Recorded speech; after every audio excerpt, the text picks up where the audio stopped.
بسم الله الرحمن الرحيم. السلام علیکم ورحمة الله وبرکاته.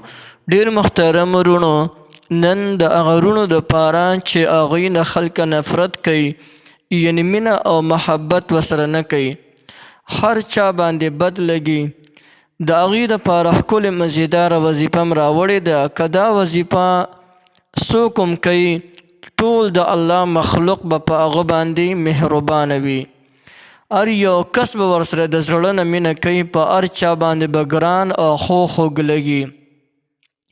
د دې نه علاوه الله جل شانه به د آسماني او نګهاني مصیبتونو آفتونو نه هم محفوظ ساتي چې دا وظیفه څوک پابندۍ سره کوي. هغه وظیفه ده یا رحیم وظیفه ده.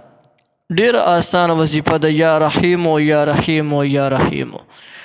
د دې وظیفې د کولو طریقه دا ده چې روزانه د هر منځ نه پس دی 100 ځله دا وظیفه پابندۍ سره کوي.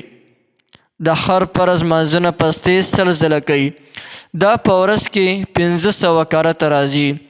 که چا نه د منځ نه پس ورسره وخت نه او چا نه پاتې شو، په یو ځل نه ځای کې د کیني او 500 کرته د بیا وکړي، یعنې د هغې قضیې دې را وګرځوي.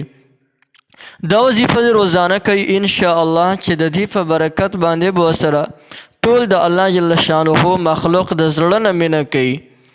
بله خبره چې د انسان به د آسماني او نګهاني آفتونو نه الله جل شانه محفوظ ساتي.